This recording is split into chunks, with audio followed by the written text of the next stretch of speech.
Have you ever felt unseen, like your faith or your questions don't matter to anyone?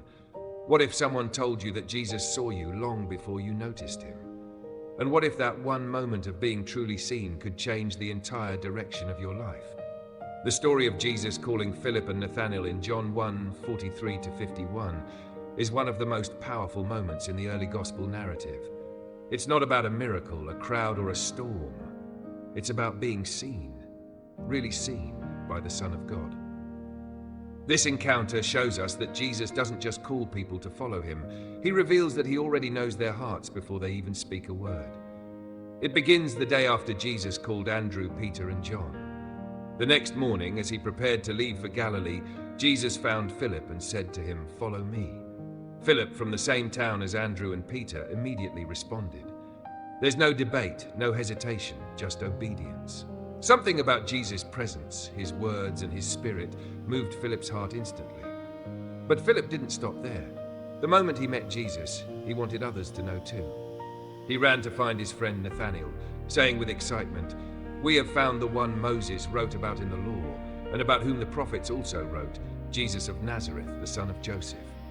Nathanael's reaction was skeptical. He asked, "Nazareth? Can anything good come from there?" That question reveals a lot about human nature.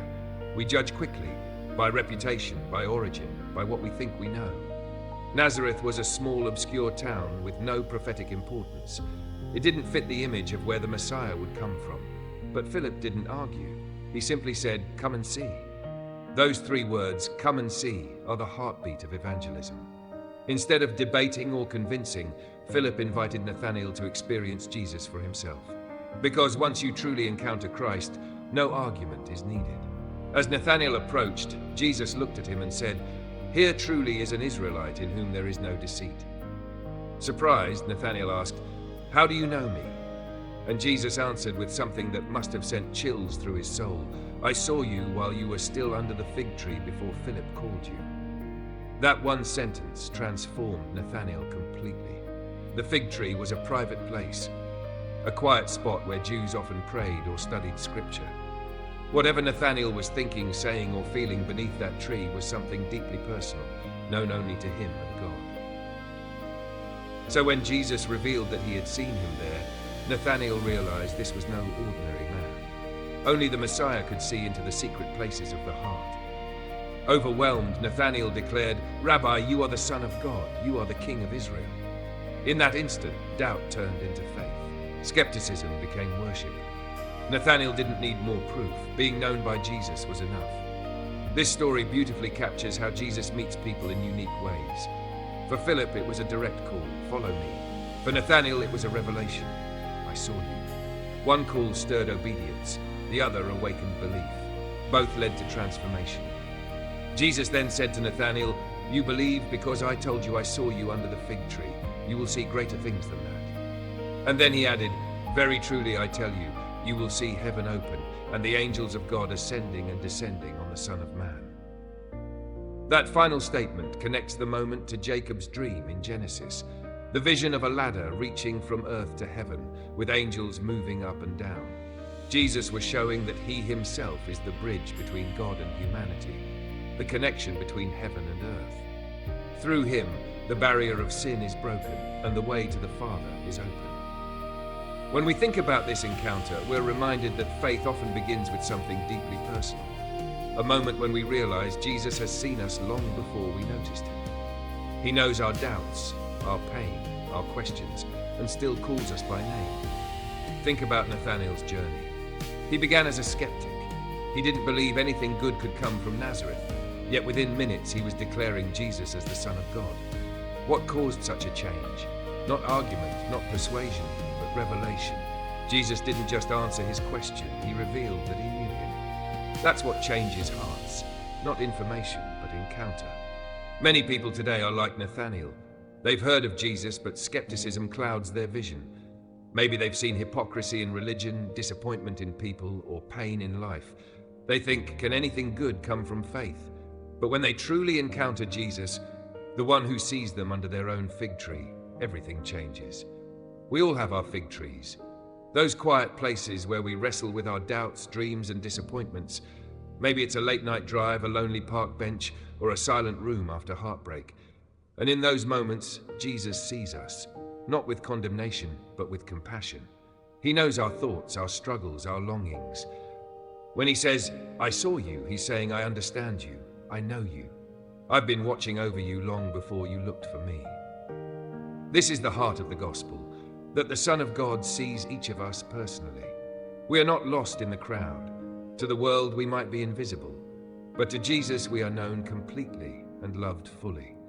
What makes Philip's and Nathanael's stories so powerful is how ordinary they were. Philip wasn't a scholar, Nathanael wasn't a leader, yet Jesus called them both. This reminds us that faith isn't reserved for the elite or the perfect. It's for anyone willing to come and see. Philip's response also teaches us something vital about sharing faith. When we encounter Jesus, our natural reaction should be to invite others, not through pressure or argument, but through witness. Come and see is the most honest and powerful invitation we can give. Notice how Jesus never forces anyone, he invites. And those who come to him find something they never expected, that he already knows them, loves them, and has prepared a place for them. Nathanael's honesty also stands out. He was skeptical but sincere. He didn't pretend to believe, he voiced his doubt openly, and Jesus honored that honesty. God doesn't reject our questions, he uses them to draw us closer. It's not doubt that destroys faith, it's dishonesty. Nathanael's pure heart, even with questions, made him ready to see truth when it appeared. When Jesus called Nathanael an Israelite in whom there is no deceit, he was saying, "Here's a man who is real, no hidden motives, no hypocrisy." That's the kind of heart God can work with. So if you've ever doubted, struggled, or questioned your faith, take comfort. Jesus is not offended by your questions. He sees your sincerity beneath the doubt. He knows when you sit under your fig tree wondering if he's real, and he whispers, "I see you." That's the moment when everything changes. When Nathanael declared, "You are the Son of God," he became one of the first to openly recognize Jesus' divine identity. He saw what others would take months to understand. Jesus rewarded that faith with a promise that Nathanael would witness even greater things, and he did. He would later see miracles, resurrection, and the fulfillment of every prophecy. That same promise extends to us. When we believe, when we respond to the call to come and see, Jesus shows us greater things, not just miracles, but transformation in our hearts, renewal in our minds, peace in our souls. Faith begins with being seen, but it grows through following. Philip followed first, then brought Nathanael. In the same way, our spiritual journey doesn't end when we meet Jesus, it begins. We're called not only to believe, but to bring others to him. What a beautiful picture of discipleship this story gives. Jesus finds Philip, Philip finds Nathanael, and Nathanael finds faith. One encounter leads to another. That's how the kingdom grows. Through relationships, through simple invitations, through one life changed at a time. And this moment also teaches us something about how Jesus sees people. He didn't look at Nathanael and see a skeptic. He saw a seeker. He didn't see resistance. He saw readiness. Jesus always sees the best version of us, the one we were created to be. If we could see ourselves the way Jesus sees us, our entire perspective would change. We would stop living from guilt and start living from grace. We would stop hiding and start walking boldly in the light of being fully known and fully loved. When Jesus says, "You will see heaven open," he's not just talking about visions or miracles. He's describing a new relationship, heaven and earth reunited through him. In his presence, the distance between God and humanity disappears. Through Christ, heaven isn't just a faraway place, it begins in the heart of every believer. As followers of Jesus, we are invited into that same open heaven, where prayer, purpose, and power flow freely. Every time we worship, serve, or love others, we stand under that open sky of grace that Nathanael glimpsed that day. So when you feel unseen or forgotten, remember this story. Remember that Jesus sees you under your fig tree, in your quiet moments of doubt, in your hidden prayers, in your silent tears. He knows your heart and calls you by name. You might be like Philip, ready to follow immediately, or you might be like Nathanael, cautious and questioning. Either way, Jesus meets you where you are. His call is personal, gentle, and full of love.